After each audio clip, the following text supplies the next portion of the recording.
Bom dia, povo católico. Que bom dia xoxo. Quando a gente dorme muito, a gente fica mais fraco, não é assim? Bom dia. Teve alguém que entrou no espírito. Hoje eu quero falar, lembra que eu falei para vocês ontem, puxa, embarca comigo, vem aqui na minha viagem. Essa viagem era uma viagem sobre a missão de um catequista, mas que na verdade era um itinerário para você pensar a sua vida. Então ontem a gente falou de 3 coisas. Eu falei do meu testemunho pessoal, eu falei da regra que eu aplico na minha vida, e eu chamei você à reflexão sobre isso. E eu espero que à noite você tenha feito alguma reflexão sobre isso. De qualquer maneira, hoje a gente vai fazer mais uma. Porque se teve uma novidade ontem, talvez tenha sido a questão da penitência. É muito fácil falar em oração, é muito fácil falar em misericórdia, é muito fácil falar em misericórdia. A gente se acostumou a falar de misericórdia no ano da misericórdia. Falar em catequese é mais fácil ainda. A gente fala o tempo todo que quer ser missionário, quer catequizar. Mas tem um ponto que é muito difícil na nossa vida, que é a penitência. Que é justamente o ponto mais abundante na nossa vida, porque, como eu falei ontem, nós sofremos o tempo todo. Nós passamos dificuldades o tempo todo. Se nós temos uma característica que nos une a todos, essa característica é ter limites. Tem uma frase, né, que todo mundo fala, que fala, a única certeza que nós temos é a morte. Pois é, a única certeza que nós temos é que todos nós somos limitados. E vencer esse limite, aceitar esse limite, abraçar esse limite, é o que faz a penitência funcionar. E eu queria refletir sobre isso hoje. Eu coloquei essa frase aqui em cima, obediente et pax. É fácil você entender o que ela está dizendo, embora seja latim, obediência e paz. E tem um subtítulo para dar pistas do que a gente quer falar, né? Obediência, o amor e a paz. Eu quero falar da história, uma história rápida, não é nem uma história, é uma passagem, e eu quero falar dela na nossa vida. Cardeal Barônio. Cardeal Barônio era um dos discípulos preferidos de São Filipe Neri. A gente gosta muito de São Filipe Neri, um santo da alegria, um santo da juventude. E um dos discípulos mais queridos dele era o Cardeal Barônio. O Cardeal Barônio foi quem celebrizou, né? Não foi quem cunhou, porque isso é uma frase tão simples que qualquer um pode ter dito. Mas quem celebrizou essa frase, obediência e paz, foi o Cardeal Barônio. O que ele fazia? Ele não vivia uma vida fácil, não.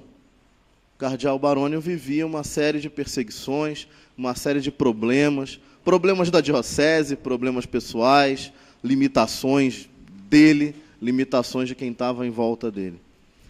Mas todos os dias ele tinha uma receita para ajudar, que ajudava ele a lidar com isso.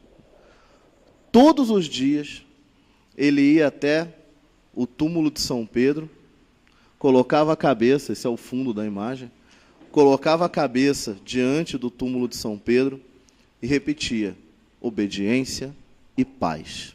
Obediência et pax.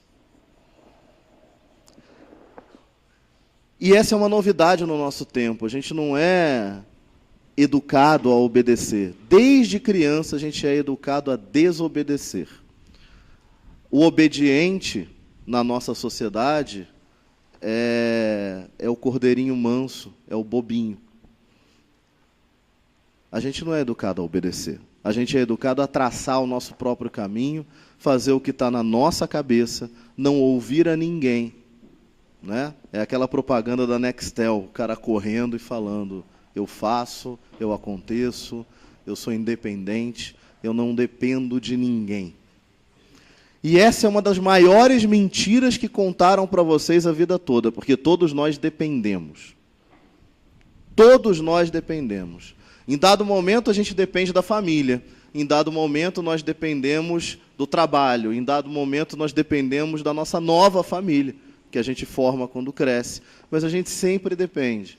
A gente pode escolher a nossa dependência também. Por exemplo, quando nós somos muito jovens, a gente tem mania de querer declarar a independência da nossa família. Isso é normal, ok, faz sentido, faz parte do desenvolvimento. Mas a gente escolhe outras dependências. A dependência de um grupo de amigos, a dependência de algo que eu seja fã, né, que seja uma música, que seja um grupo de rock, que seja um time de futebol, enfim, que seja um hobby, um esporte que eu goste, mas eu me lanço nessa dependência e eu sempre sou dependente. A novidade que o cardeal Barônio está trazendo para a gente é que o cardeal Barônio escolheu depender do Senhor do Universo. E essa é uma dependência mais do que libertadora, porque se todas as outras dependências, né, se todos os outros pertenceres são limitados porque são menores do que você mesmo, o Senhor do Universo, Deus, não é. Pertencer a Ele significa ser absolutamente livre. Isso não significa fazer o que quer. A liberdade, ela não é o que a gente aprendeu que ela é. A gente aprendeu que liberdade, né, é fazer o que a gente quer, na hora que a gente quer, do jeito que a gente quer. Isso é liberdade. Mas eu digo para você que não é. E eu provo para você que não é. Você já fez alguma vez na sua vida alguma coisa que não queriam que você fizesse, que você sabia que era errada? Por mais legal que tenha sido, eu vou matar a aula para namorar. Por mais legal que seja, você não está fazendo nada demais, não está fumando, não está cheirando, não está fazendo nada, não está roubando, está indo namorar. Mas você foi matar a aula, e você sabe que isso é errado. Mas você, com toda a liberdade que venderam na vida, falou, eu vou, porque eu sou livre, eu sou dono do meu nariz, eu faço o que eu quiser. E foi. E mentiu para todo mundo que estava à sua volta, e foi. Você fez isso alguma vez na sua vida. Pode não ter sido para namorar, mas você fez isso na sua vida. Tenta agora voltar para aquele instante em que você estava vivendo, né, a sua fuga, vivendo o seu momento de liberdade, sabendo que você tinha que mentir para todo mundo que estava em volta para poder ser livre. E me diz se a sensação que você sentiu naquele momento foi de ser de fato uma pessoa livre. Não foi. Você tinha medo que descobrissem, você tinha medo que desse errado, você tinha vergonha de ter mentido, você sabia que tinha feito mal, ainda que você estivesse querendo o bem. Você não era livre. Você usou o seu livre-arbítrio, mas não atingiu a liberdade. Liberdade é quando eu de fato estou livre. E não é à toa que a frase diz, né, que Jesus diz, a verdade vos libertará. Porque quando eu estou na verdade, quando eu faço as coisas às claras, eu sou livre, eu não dependo de ninguém. Tem uma frase que fala, não estou devendo para ninguém, eu faço o que eu quiser. Você faz o que você quiser quando você não deve para ninguém. Você se sente livre, de fato. Você não está preso. Você se sente livre. Não tem nenhuma dependência que me puxe de volta. Eu realmente estou livre quando eu estou na verdade. Mas a verdade é muito maior do que só falar a verdade. A verdade é pertencer. Ser livre de verdade é estar preso na maior jaula que pode existir, que é a casa do Senhor. Qualquer outra jaula que você inventar é menor do que você. Né? Como eu falei, os seus hobbies, o seu namorado, a sua namorada, a sua família, mesmo as coisas boas são limitadas. A única que realmente é grande o suficiente para te deixar livre é o Senhor Jesus. Só que a liberdade, essa liberdade de pertencer a Cristo, ela não é simples assim. É muito fácil estar aqui, emocionado no retiro, e falar, eu pertenço a Cristo. Aqui é muito fácil. Aqui é mole. Eu quero ver lá fora. Eu quero ver na escola. Eu quero ver no trabalho. Eu quero ver na universidade. Eu quero ver com os amigos, com as amigas, no namoro, no casamento, na família, com os pais. Aí você precisa pertencer a Cristo. Aí você precisa obedecer a Cristo. E a obediência tem diversas formas. Tem a obediência àquilo que nós sabemos que é certo, é aquilo que a gente aprende aqui, é a doutrina da igreja, é o ensinamento dos papas. Isso é obedecer. Também já não é fácil, já não começa muito fácil. Obedecer não é uma coisa simples. Eu vivi isso na minha vida. Eu namorei com Viviane 6 anos e vivi a castidade 6 anos. Não foi fácil. Eu posso inventar uma história da carochinha aqui e falar, gente, foi mole porque Jesus me ajudou. Jesus me ajudou, mas mole não foi. Mas não foi mesmo. Tinha dias que eu olhava para ela e falava, some da minha frente.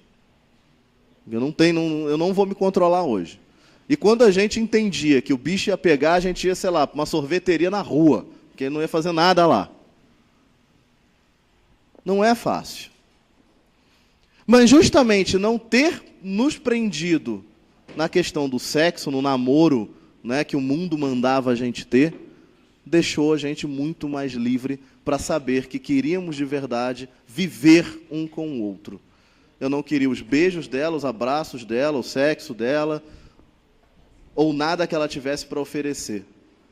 Eu queria ela, porque Deus me deu ela como a vocação da minha vida. E eu só estou livre para discernir isso se eu obedeço. Não há maneira de discernir corretamente se eu desobedecesse o que a igreja me pede para fazer. Então, fui discernindo mesmo. Eu fiz acompanhamento. Né? Quando ela me falou, poxa, vamos fazer acompanhamento do namoro. Eu ainda estava muito recém-convertido. Eu achava muito estranho que um padre me ensinasse a namorar. Ora, o padre não deve namorar um tempão. Esse seria o correto. Então, como é que ele vai me ensinar a namorar? Mas ele me ensinou a namorar. Porque ele me ensinou que o namoro mais livre possível é o namoro que não olha para o namoro. É o namoro que olha para Cristo.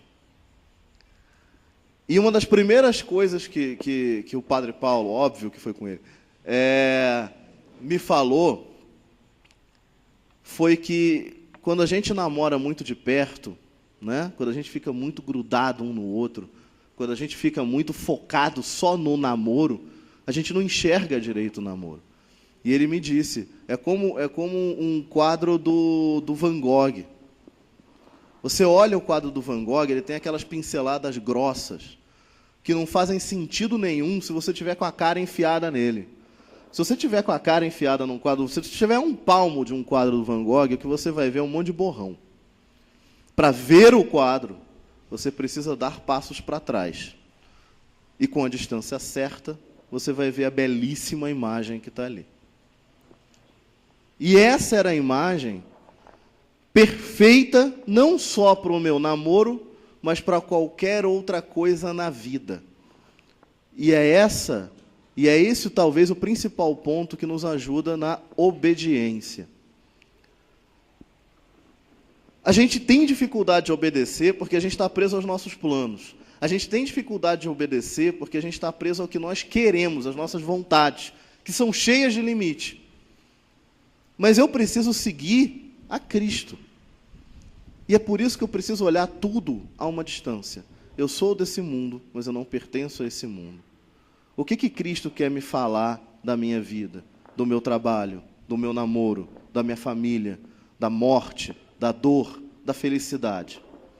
Se eu viver a felicidade pela felicidade, eu vou ser infeliz. Quantas vezes vocês aqui quiseram alguma coisa? Pensa com você a coisa que você mais quis na vida e conseguiu. Aquela coisa que você não conseguiu não interessa, o que você conseguiu. Eu te digo, acho que eu falei isso ontem, vou repetir. Você quis alguma coisa muito e conseguiu. No momento que você conseguiu, lembra aí, não deu 5 minutos e você estava querendo outra coisa. Porque você tem desejo de infinito. Você não é feito para essa felicidade que a humanidade pode dar. Você não é feito para a felicidade de ganhar um emprego, conseguir um carro. comprar alguma coisa. É ótimo, você fica feliz. Aqui não é uma crítica à felicidade, não. Mas você precisa dar uns passos para trás e olhar o que te faz verdadeiramente feliz. Olhar um quadro como um todo. O que isso que eu consegui vai realmente fazer na minha vida? E quando você dá uns passos para trás, é que você começa a obedecer a Deus. É que você começa a entender o que Ele quer de você. Porque esse é o macete da vida. É entender como a minha vida se encaixa no plano de Deus. Pensa de novo, volta 5 anos para trás na sua vida. Volta 5 anos para trás na sua vida. Pensa você há 5 anos atrás.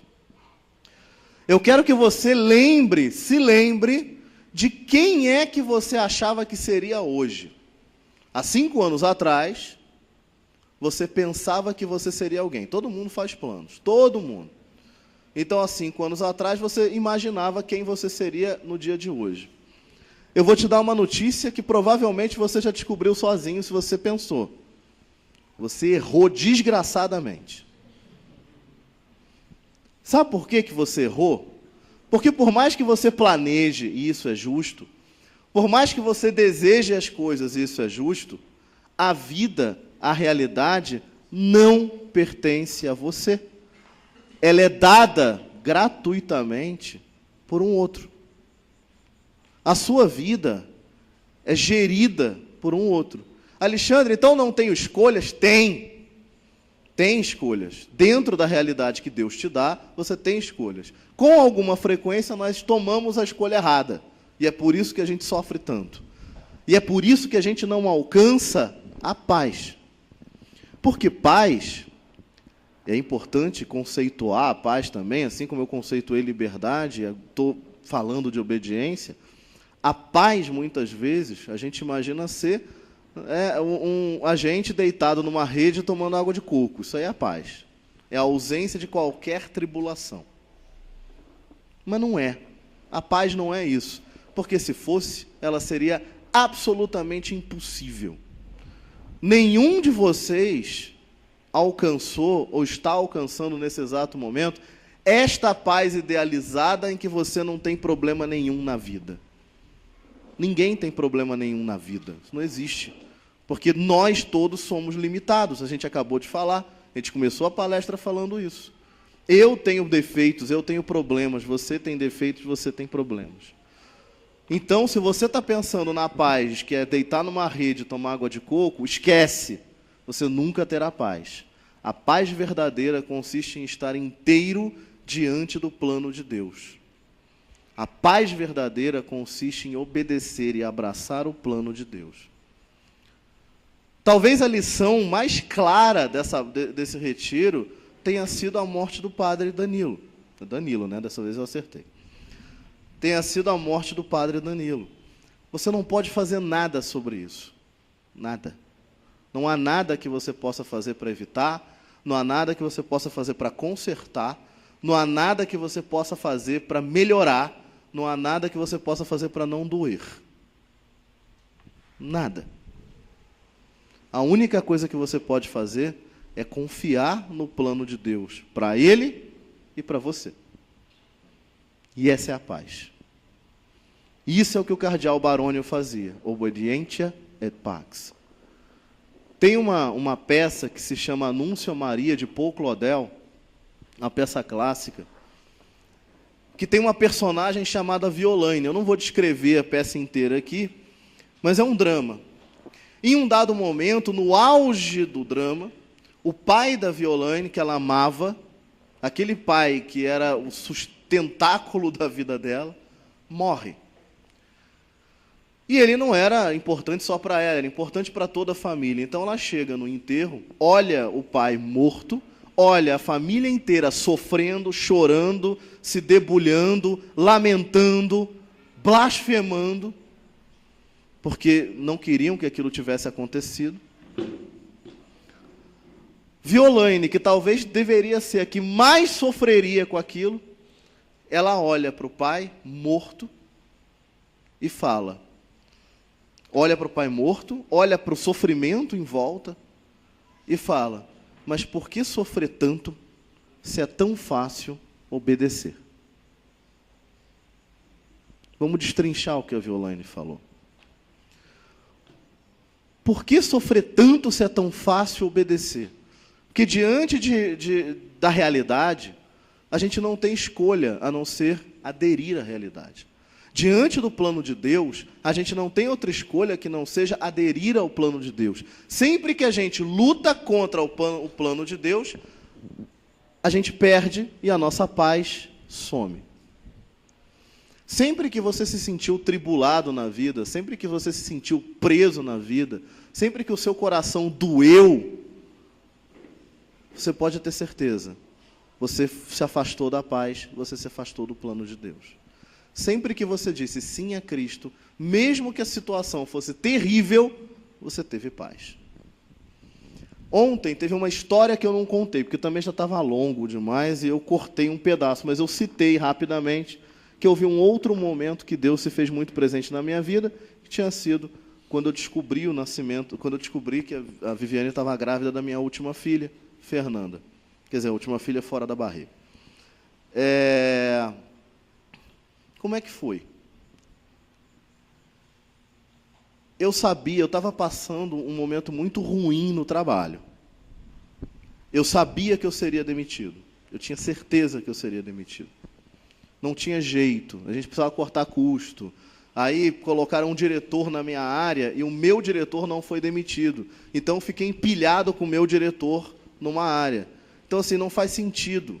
Era uma cadeia de comando que não fazia sentido nenhum. Um dos dois estava sobrando, um dos dois ia sair.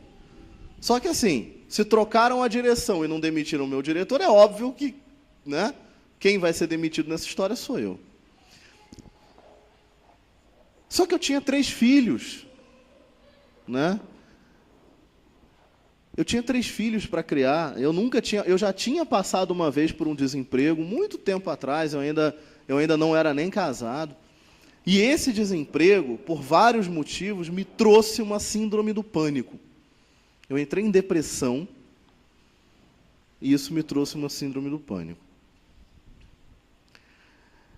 Imagina o que aconteceria agora tendo que criar 3 crianças e casado. Eu era solteiro, morava com os meus pais, entrei em depressão. Imagina o que seria ficar desempregado, né, tendo agora a minha própria família e não era uma família pequena, tinham 3 filhos. E eu comecei a ficar desesperado. A paz começou a me faltar. Eu olhava para aquela realidade e falava, Deus não está aqui. Cadê? O que eu vou fazer? Como é que Deus quer que eu responda a algo que eu não tenho controle? Porque vai acontecer. E quando acontecer, o que eu faço? Como é que eu me previno? Aí veio a Quaresma, e eu rezei muito na Quaresma, e veio a Semana Santa. Na Semana Santa, eu sempre faço a Semana Santa inteira com alguma intenção. Eu sempre coloco uma intenção na Semana Santa e participo de tudo na Semana Santa sempre com essa mesma intenção. Isso é uma coisa que eu gosto de fazer, sempre faço isso. Nessa Semana Santa eu falei, então esta é a intenção que eu vou colocar. O que eu vou fazer da minha vida? A intenção que eu vou colocar é essa. Como é que eu vou viver? Como é que eu vou viver com 3 crianças, uma família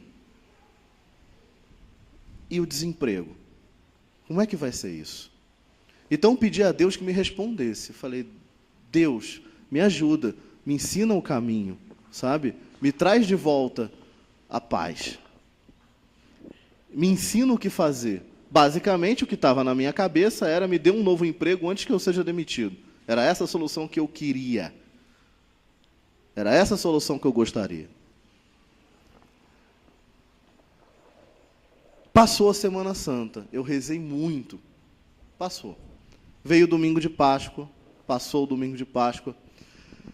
E na segunda eu acordei, olhei para o lado e entendi a resposta. Naquela segunda-feira, antes de ir trabalhar, eu acordei 6 da manhã, cutuquei a Vivi, que estava dormindo, e falei, Viviane, Deus me respondeu e eu entendi. de verdade, eu estou em paz. E aí Viviane, óbvio que não entendeu nada. Ela levantou, falou, você está maluco, você sonhou, me deixa dormir, não enche meu saco, virou para o lado e dormiu. Mas eu estava empolgado. Aí eu acordei ela outra vez. Falei, Viviane, cara, você está grávida. Aí ela falou, você está maluco? Mais maluco do que eu achei que você estava.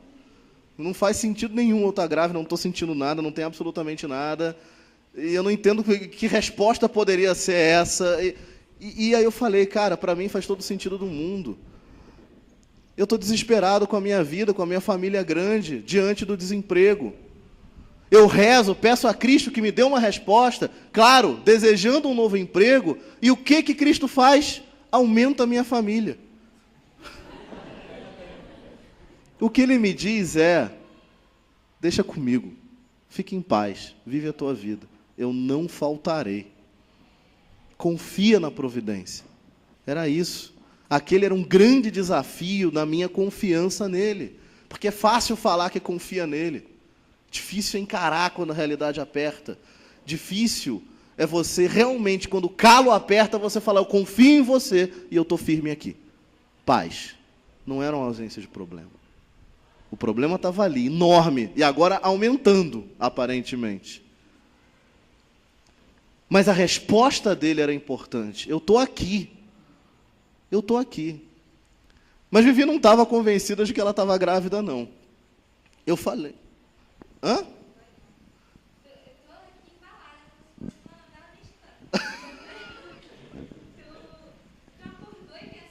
Eu acordei sabendo. É isso, eu acordei sabendo, literalmente. Eu não sei explicar como é que isso aconteceu. Eu estou dando de fato um testemunho e ela pode confirmar. É impressionante como Cristo é doce. Porque ele não precisava ter me respondido de uma maneira tão óbvia, né? Eu levantei sabendo que ela estava grávida. Eu falei, está grávida. E acabou. E aí ela falou, não tô. E aí eu comprei um teste de farmácia para ela fazer.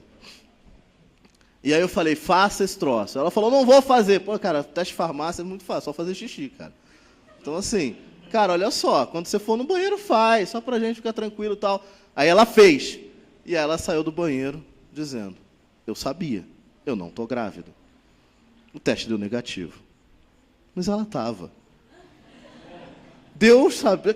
Como é que eu acordo sabendo? Deus me respondeu. Eu estava absolutamente, eu passei aquele dia pisando como se eu estivesse pisando nas nuvens, sabe? Eu estava em paz. Cara, Deus me disse que para deixar com Ele eu tenho que confiar na providência. Eu preciso me lançar à providência. É duro, é estranho. Mas obediência e paz. Como o cardeal Baroni fazia diante do túmulo de São Pedro. Obediência e paz. Diante de um milagre, eu só posso confiar na providência dele. Só posso confiar no amor que ele tem para comigo. Que é imenso, muito mais do que eu mereço. Mas eu continuei insistindo nos dias posteriores. Até que 2 semanas depois, eu repeti o teste, porque o teste muito no início da gravidez, ele não funciona mesmo. Né? Ele só funciona de 2 semanas para frente. Então eu esperei 2 semanas. E eu entreguei um teste novo para ela e falei, agora faz. E a gente não fez nada nessas 2 semanas, que eu queria garantir a pureza da experiência. De novo, né? Sou nerd. E aí, eu entreguei o teste para ela e ela saiu do banheiro chorando. Ela, não sei como, mas você descobriu um bebê absolutamente nos primeiros dias da gestação. E a gente foi no médico, ele confirmou por ultrassonografia e falou, Alexandre, quando você descobriu essa gravidez? Eu falei, há 2 semanas, doutor. Ele falou, cara, esse bebê não tem 3. É impossível você ter descoberto essa gravidez. E aí, finalmente, a Viviane entendeu que o problema que a gente tanto tinha medo e que estava na iminência de acontecer, e que de fato aconteceu, era um problema sim, era algo que a gente tinha que se preocupar sim, porque nós precisamos tomar conta da nossa vida, Deus nos pede isso. Porém, a aliança, essa aliança aqui, como eu falei ontem, ela não é uma coisa feita entre 2 pessoas. ela é uma aliança feita entre 3 pessoas. A gente não pode esquecer que dentro do casamento existe Jesus Cristo. E é com Ele que a gente faz essa aliança. E Ele não ia me deixar faltar nada. Ele não ia me abandonar naquele momento. Ele ia honrar a aliança que nós fizemos com Ele, assim como nós honramos também, todos os dias, sempre que dá, do jeito que dá, com todos os nossos limites, a aliança que nós fizemos com Ele. A gente precisa confiar que Ele está ali. E eu fui demitido. E eu passei 2 anos sem emprego. Viviane foi demitida, grávida, de 4 meses. E eu passei 2 anos sem ganhar R$1 com o emprego.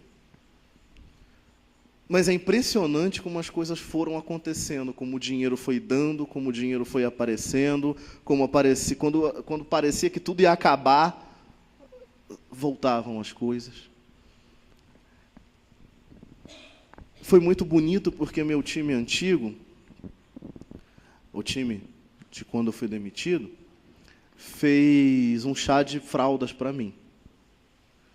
Fez um chá de fraldas, tipo, surpresa, né? Eu não queria ir, porque àquela altura eu já estava bem chateado de estar demitido, porque sim, obediência e paz, mas a gente se chateia, sou humano. Eu queria trabalhar, eu estava me sentindo inútil em casa, com uma família grande. Sim, eu depositava toda a minha esperança em Cristo, mas eu queria poder contribuir com isso também. Queria poder servir a minha família como sempre servi. E aí, essa galera, que eram meus funcionários anteriores, fizeram uma surpresa para mim, me obrigaram a ir num restaurante lá, me arrastaram para lá praticamente contra a minha vontade, e eu descobri que eles fizeram um mega chá de fraldas, que fez com que as fraldas durassem por 2 anos. Eu arrumei um emprego no dia seguinte de abrir o último pacote de fraldas. É impressionante como Deus sabia tudo o que ia acontecer. Aliás, isso não é impressionante. É impressionante para mim, que sou limitado. É impressionante ver como Ele estava realmente cuidando de tudo. É impressionante ver como Ele tinha um plano para tudo. Ele só precisava que eu não me desesperasse. Ele só precisava que eu continuasse tocando a vida e tentando fazer o meu melhor para cuidar da minha família dentro daquela situação. É importante entender que a solução para o desemprego não é arrumar um emprego. A solução para o desemprego é antes viver melhor o desemprego. Porque se eu vivo um desespero dentro do desemprego, eu arrumava outra síndrome do pânico. Eu precisava viver 100 vezes melhor o desemprego. Como eu preciso viver 100 vezes melhor todas as minhas tristezas, todos os meus limites, todos os meus defeitos, todos os meus pecados. A gente precisa viver 100 vezes melhor a morte do Padre Danilo. Porque ele está no céu, e a gente que fica aqui sente dor, porque nós desejamos o infinito. Mas nada de ruim aconteceu. O que aconteceu foi o plano de Deus, que não está na nossa mão. E é muito duro quando as coisas escapam da nossa mão. Só que elas escapam sempre. E a gente sempre se frustra. É por isso que todos os dias a gente precisa fazer como o cardeal Barônio e repetir: obediência e paz. É muito fácil obedecer. É muito mais difícil se desesperar. Foi isso que a Violane falou diante do pai morto. Para que se desesperar se é tão fácil obedecer? Se é tão fácil entender que isso faz parte do plano de Deus, se é tão fácil entender que Deus me sustenta a cada instante, se é tão fácil entender que Ele me ama infinitamente e que só pede em troca não o meu esforço, não a minha empregabilidade, não a minha preocupação com a vida, mas o meu amor por Ele e pelo que Ele me dá. Se eu tenho amor à vida, se eu tenho amor à aliança que eu fiz com Ele no matrimônio, se eu tenho amor a quem está à minha volta, se eu tenho amor a Ele, eu tenho paz. A obediência, no fundo, é o maior ato de amor que nós podemos entregar ao Senhor. E que vai passar por várias coisas. Essas que eu falei, a obediência ao desígnio de Deus, ao plano de Deus, e também a obediência a quem Ele coloca no caminho.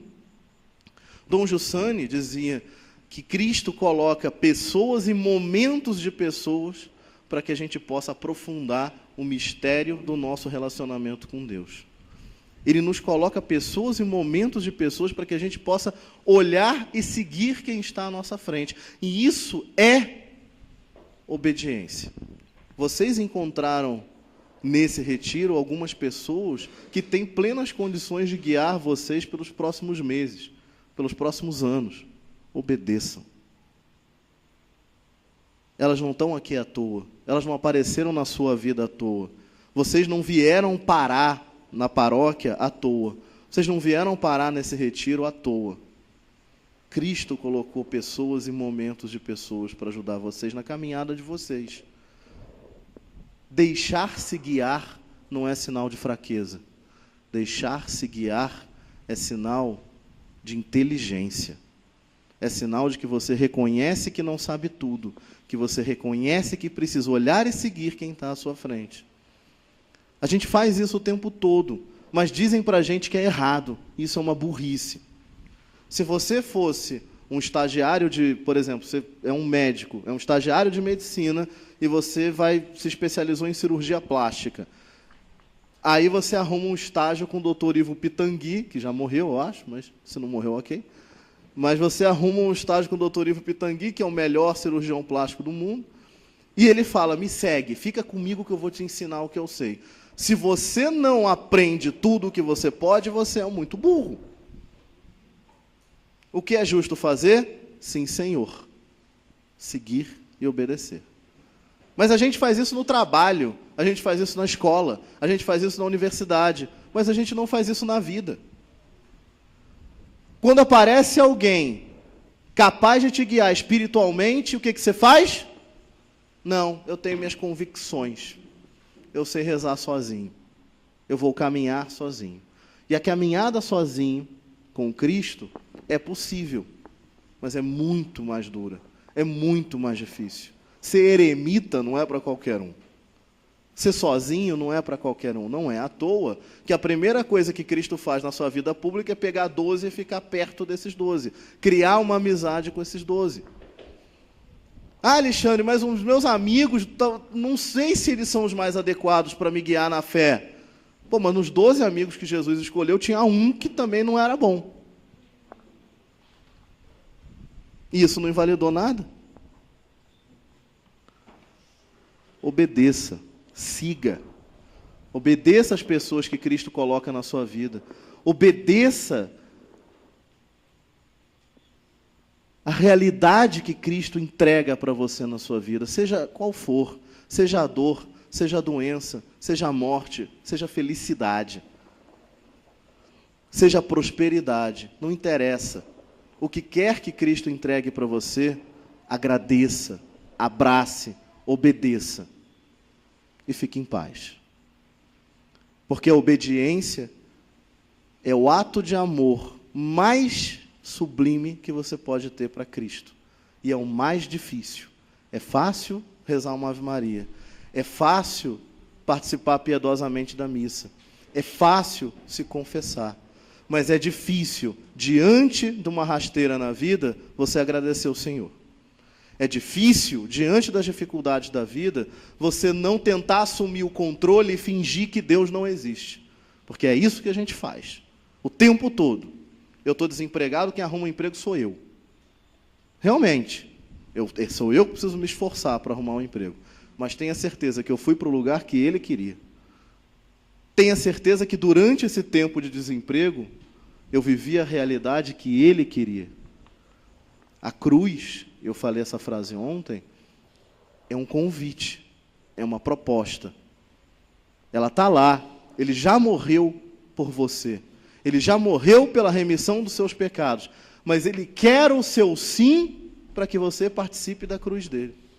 A cruz é um convite, mas é um convite para participar de tudo.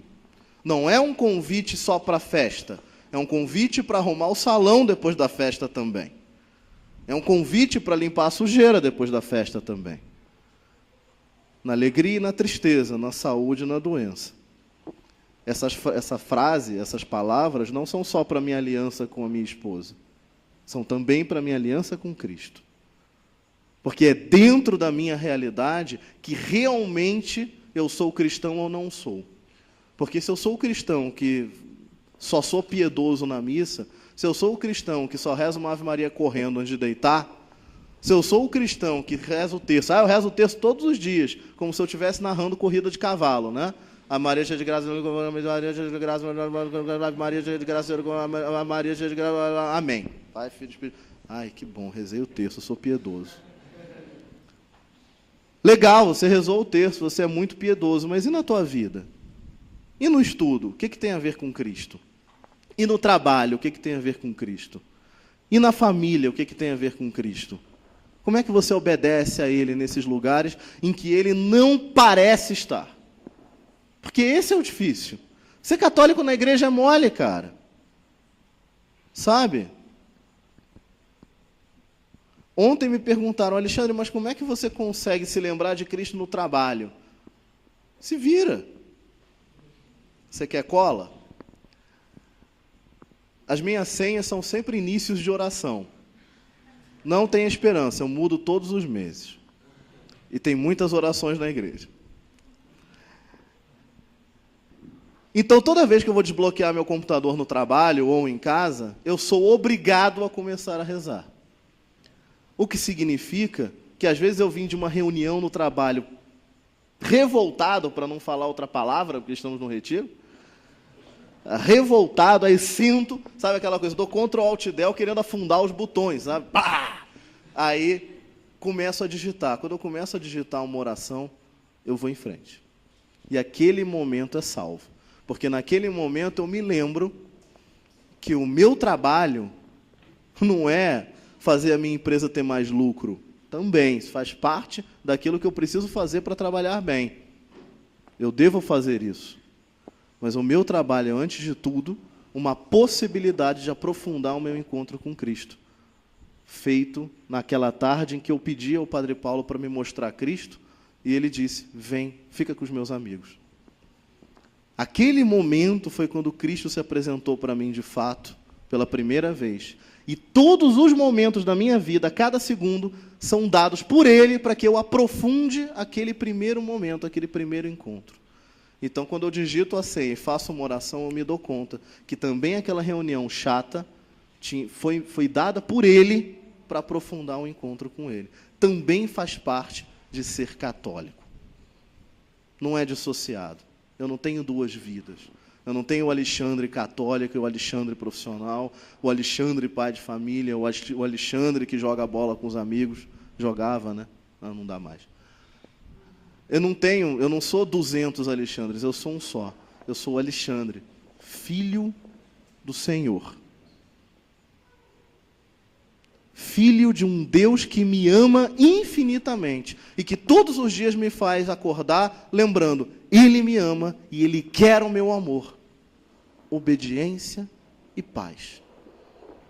Só obedecendo a gente consegue de fato exercitar o nosso amor a Cristo e consegue de fato chegar à paz que Ele pede. Eu queria ler um salmo para vocês. Salmo 3, não é um salmo pop, não. Esse salmo Davi escreveu quando estava fugindo de Absalão, o filho dele, que estava perseguindo ele para matar. E esse é um salmo que fala muito bem da obediência e da paz.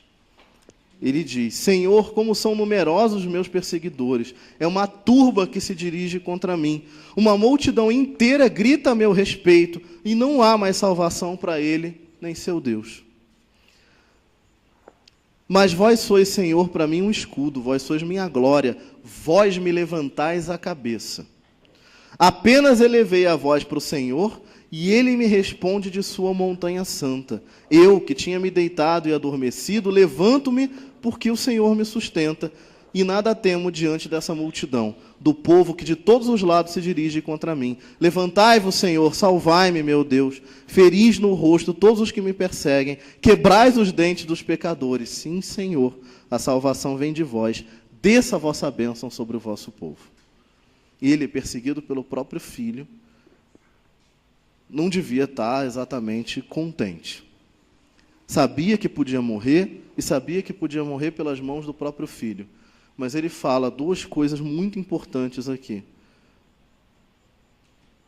Eu que tinha me deitado e adormecido, levanto-me porque o Senhor me sustenta.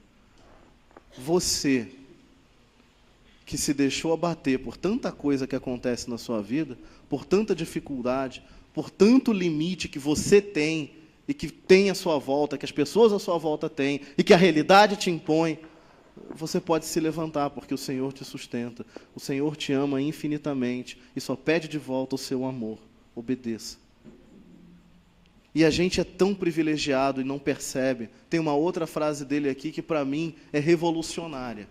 Ele diz: apenas elevei a voz para o Senhor e Ele me responde de sua montanha santa. Apenas elevei a minha voz para o Senhor e Ele me responde de sua montanha santa. A montanha santa é o céu. A montanha santa é a figura, né, que o Antigo Testamento faz do céu. São sempre as montanhas. Olha o tamanho da minha dignidade, olha o tamanho do amor de Deus por mim. Eu sou capaz de falar aqui e a minha voz é capaz de chegar no mesmo lugar que os anjos chegam, na presença do Senhor. A minha voz, a voz de um ser insignificante, a voz de alguém cheio de pecados, a voz de alguém que padece literalmente sobre o peso do cansaço, sobre o peso dos pecados, como diz o hino da igreja. A voz de alguém assim é capaz de chegar aos céus diante do rosto do Senhor do universo. E Ele me ama tanto que Ele escuta. Eu é que não amo o suficiente para escutar Ele sempre. Então não é óbvio que você entende o tempo todo que Deus te ama. Não é óbvio que você entende que você precisa dar o seu amor a Ele, que Ele é um Deus que te ama e um Deus que quer. Ele não precisa, mas é um Deus que quer o seu amor. E não é óbvio que eu vou conseguir entender isso em todos os momentos da minha vida. É por isso que você precisa sair daqui entendendo que em todos os lugares, em todos os momentos, em todas as circunstâncias, você pode sempre repetir a frase do cardeal Barônio e entender que Cristo está com você, que é uma presença viva agora, obediência e paz. Ame o Senhor. Ele te ama muito e Ele só pede o seu amor. Obrigado.